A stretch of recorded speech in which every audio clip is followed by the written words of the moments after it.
Welcome to a new edition of the Famous Interviews with Joe Dimino. On this episode, we talk with relationship, intimacy, and sex therapist April Brown. She is a certified relationship and sex therapist, board-certified telemental health counselor, national certified counselor, and a qualified clinical supervisor. She is a licensed mental health Christian counselor in Florida, Wisconsin, New York, and New Jersey.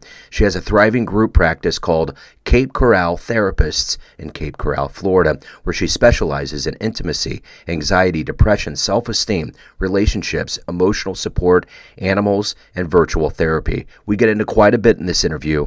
Enjoy. Before we get into your life and your body of work, I'm curious, now that we're kind of coming out of COVID, how did you survive that 2-year time period, and how has it subsequently changed you, not only as a professional, but as a person navigating and living their life in this modern world? Well, and the other aspect, in my area that I work and live, we just experienced a major hurricane. Fort Myers, Cape Coral, okay? Can you hear me still? Yeah, no, I can hear you. Absolutely. No, I'm just following. Okay. Yeah. Oh, okay. So, when you think you've come out of something, then you feel like you're back in. Yeah. In the sense of professionally, my business has, of course, just boomed because of the trauma, the fears, couples being, and I do a lot with couples, so couples being stuck together for some time period and realizing that, hey, maybe this is something that we don't want, or maybe we need some more tools on how to communicate and that kind of stuff. And then people didn't want to come to the office and stuff. So many people felt isolated. So doing a lot of more online therapy.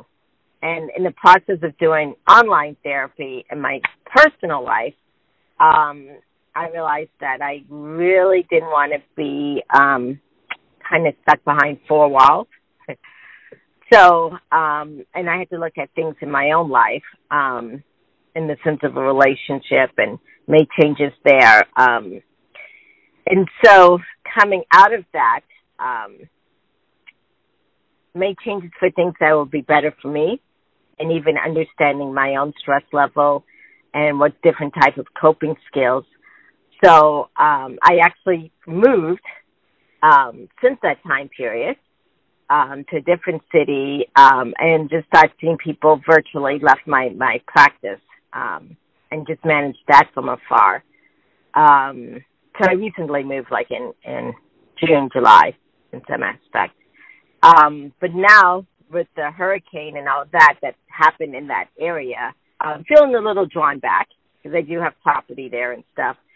I don't know if that answers your question in this. Yeah. It's also made me realize what, in the sense of coping skills, besides relying highly on my faith, I'm a very spiritual person. I picked up yoga, and recently I've picked up improv. I was just thinking about what you were saying about the hurricane, and I remember during the pandemic there was things that were going on around the world that were, calamities of nature, and it's like, man, you just can't catch a break,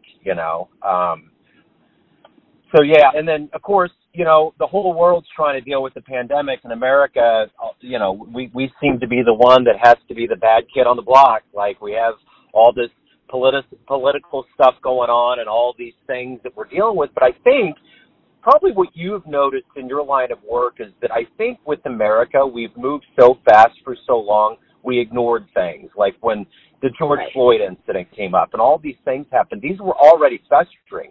These were already issues that were already ready to explode. And then you add a pandemic and being isolated, and it just turned into probably what it should have turned into a long time ago. Right. And learning how to slow things down, because things were going so fast, slowing things down, but also making more connections that are real.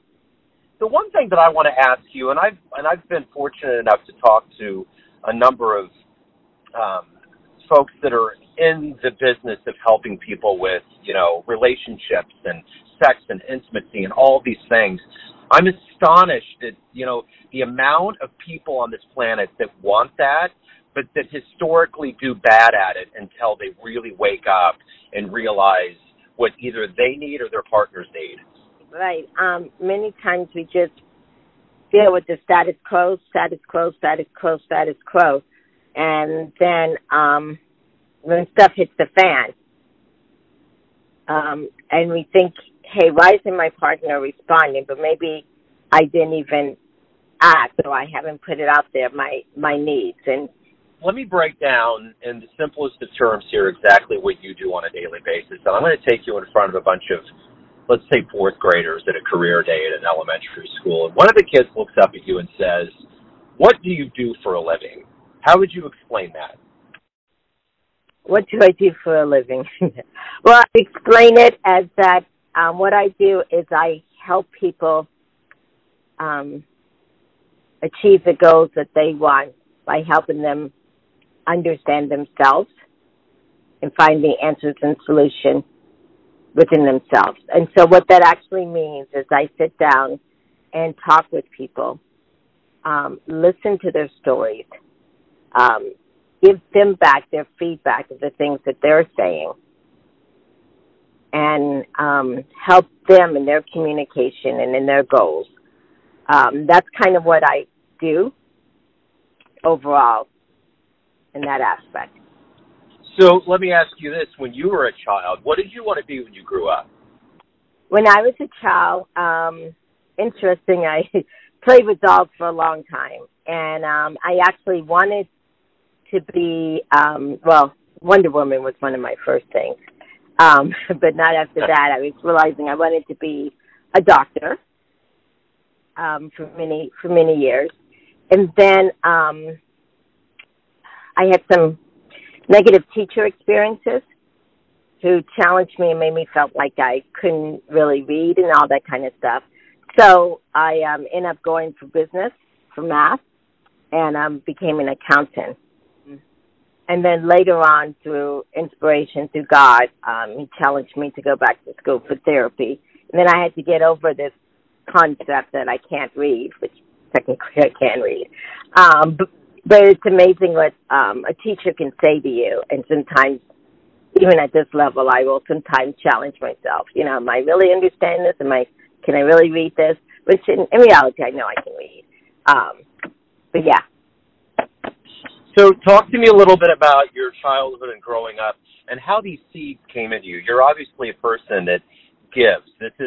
You're not in a career right now where you don't give a lot of yourself and help people. So how did that happen for you? What happened in your life to make you feel compelled to do this with your life? Well, interesting enough, so my father was in the military. He was a Vietnam vet. And when I was about to be born, they moved them to Seattle, Washington.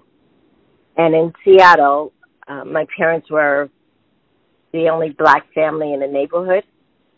And because of that, there was a lot of racial discrimination and people putting threats to my family. And so, because we were the only black family. So another white family took us in and hid us until my mom had me. Yeah, so that part of giving has been in my family ever since I was born. You know, that there are people that may hurt, but there are people that give. And you've got to be one that helps other people out. You know, what always amazes me, at one point in my life, I used to work for the United Way, and I remember the first time I heard the stat that those that have the least give the most, and it blew me away because there's this popular notion where it's like, you know, this philanthropist, Bezos or Gates, gives all of this money away, and you think, oh, well, you know, people that have the money give the most away, but it's not true. It's the people that understand what it's like to not have anything that give the most. And it is amazing the spirit of human beings and how they can help each other out even when we least expect it. Right. So let me ask you this. in your profession of giving as much as you do, your ultimate goal is to help people achieve and find a better place in their lives, and that's a big task. So how do you parlay between satisfying your own needs as a human being and what you need and giving enough out to help others as your profession? I think that's how I rely on my faith. In some aspects, especially when I was younger and I used to work a lot with kids, sometimes it's hard to, and I worked in a high school, give and not to worry about X, Y, or Z kid and all the abuse and all that. And I really realized in my faith that I'm a helper, but God's like the ultimate father. And so I need to show up and do what I can do. And when the people are in front of me, that's what I do. And then when they leave me, I just give it back to God. It's not like, well, I give it back. I mean, he helps me. But I just let it go. I don't really, really consume myself with everyone's issues. So that's one part. And then the other part is, of course, like with the pandemic and with everything else, when I realized that my plate is getting full, and where can I get some more tools, I realized that I have to do more self-care, which means taking more time off to take care of April. And that can be in a variety of different ways. Learning how to meditate through yoga has been very, very peaceful. Also, the funny part of, like I said, I've just started doing improv, which means being in the present moment, and that's really helped because laughter and all that stuff helps. So it's having that balance, which is critical because we can get overwhelmed and giving. But you got to be. There's a thing that I say to myself, which is based on one of the top 2 commandments. I have to love myself as I love other people. And many people who are givers sometimes love other people more than themselves. And that's not how it's supposed to be. You know, it's interesting. You mentioned improv. One of the things that my main diet of doing podcasting is with jazz musicians. And, you know, it seems like rote for people to think about improv and how it works, but I've delved so much into that world and that community. There is something so special about it. It's so unique. You don't know what's going to happen. You're thrown into a situation that you have to make beautiful. And I always thought over the pandemic that the group of artists that were the most equipped to deal with that was the world of jazz musicians, because that's what they do natively all the time, you know? Right. Yeah, and it has to just make you more aware and more appreciative of reality, I would think. Right, definitely. And it's also kind of what I teach in the aspect of being truly intimate. You have to be fully present in the present moment. So sometimes we're only as good as the shoulders we stand on. And, you know, just already you've explained great acts of kindness that have been bestowed upon you, but I'm curious, who has been a hero or a role model for you in your life? So one of the people is my grandmother. I probably should have said she's probably the inspiration in the sense of she was the first Black school counselor in South Carolina back in the day. And my great-grandmother came from Jamaica, and she raised 7 kids and put them all in college. So, and my grandmother was one who was very helpful. She always helped people. And so she did not ever get to see me become a counselor, but I was always with her where she would be counseling someone. She'd be going to give food. And then sometimes she even took me to go pick fruits or pick, I don't know, we used to pick stuff. I said, Grandma, why are we doing this? And she goes, April, you got to learn about hard work. You know, there are people in previous generation who this is all they had to do. This is how they made their money. And so she taught me about work, and she taught me about being able to give, and also my own mother. She, how can I put it? My mother always, to this day, she will give, give, give, give. And she also had a deep, deep faith. And what I've learned from both of my parents was that sometimes you have to lean on your faith. And when when God says to move, you move. And you don't sometimes question, well, how is this going to happen? How are we going to financially do it? I've seen them throughout my life move us around based on their belief system of what they felt like God did. And so that's kind of how I live my life. If you could meet anybody alive on the planet right now and have some time with them, who would you like to meet? Who would you like to talk to? For some reason, Angela Bassett just came to my mind. I think she's just a phenomenal actress, and she's had challenges in her life, and just her boldness and confidence, I probably would like to meet and talk with. Wonderful. Let me ask you this. Has things sped up for you since, COVID kind of slowed down? Is your itinerary expanded in a way that it wouldn't have before? What's kind of your future goals that you're looking at right now? Yeah, since COVID, like I said, I actually felt like God told me to move. So I'm actually like 90 minutes away from my actual physical office that I manage with counselors there. I also, throughout the pandemic and whatever, I created a new company called Vacation Counseling, which means having couples go on a vacation, and we provide intense therapy. So I've also moved to a new area, and there's been opportunities that are coming up that I don't know where this is all leading me to. So at the moment, I am going one step at a time.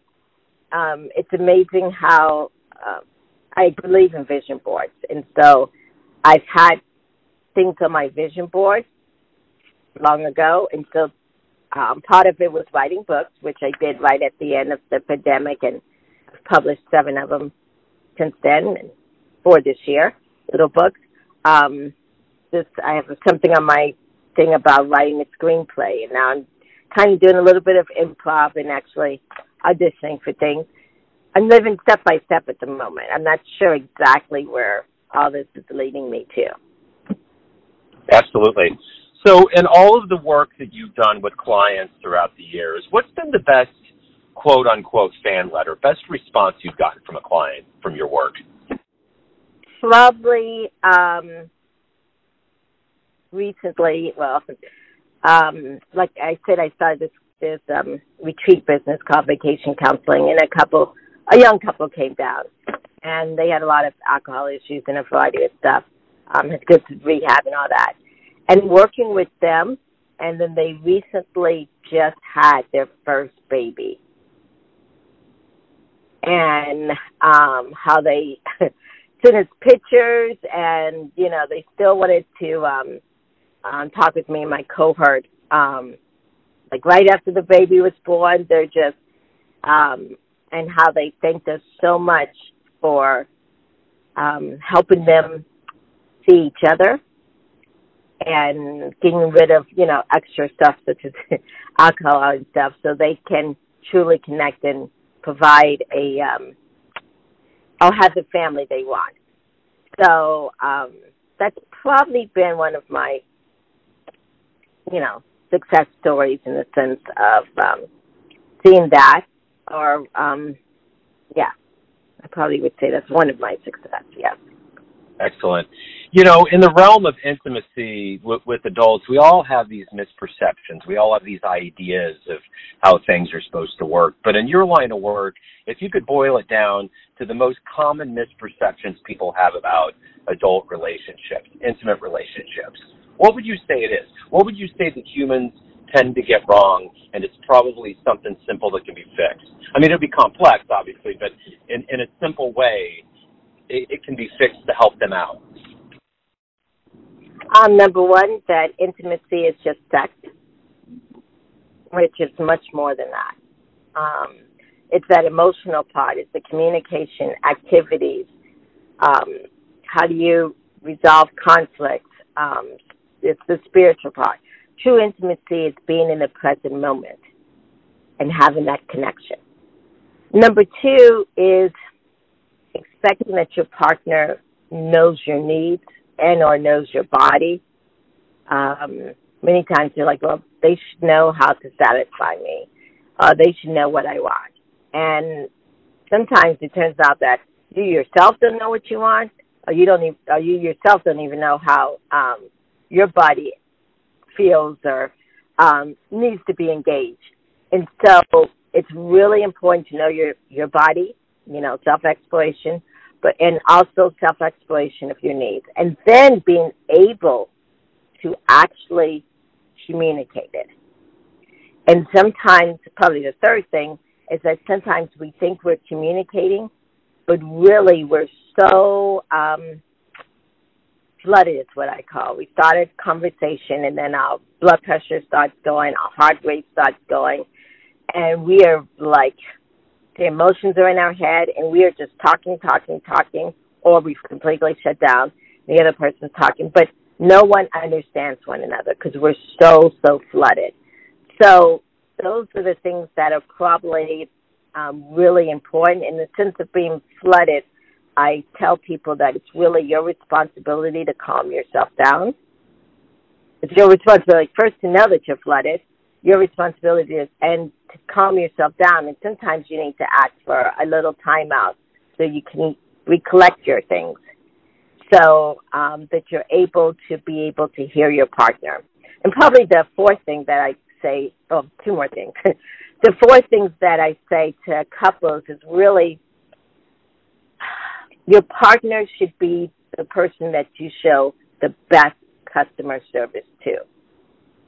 In some aspects, I'd say should be your number one client. Because many of us in the business world, we're so nice to 50 million people, we open the door.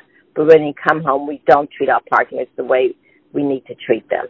So I would say your partner, you should show the number one customer service. And then the last thing that affects all of this is what you say to yourself. You should never put yourself down. No matter if the world puts yourself down, whatever. You should always uplift yourself because you cannot divorce yourself, and you're going to be with yourself for the rest of your life. So, April Brown, everybody has a perception or an idea of you, your family, your friends, your clients, but ultimately you're the one in control of your life. You live it. Who do you think you are? I think I'm a sincere person with empathy, a person that loves just intimate conversation in small groups. I am a person that loves it to laugh. A person that loves to connect. A person that loves the arts. A person that is very dedicated to family. A person that tries my best, and not always, to live in the present moment. A person that just wants to be inspired, tries to inspire, and have true faith in not only spirituality, but also faith in people. I believe that the world is a decent place, especially here in America. So, April, if anybody wants to know more about you, your services, they want to hire you, get anything from your world, where can they go? Where's the best place? The best place is to go to my website at www.draprilbrown.com. It's draprilbrown.com. Wonderful. Dr. April Brown, thank you for taking time out today. I really appreciate it.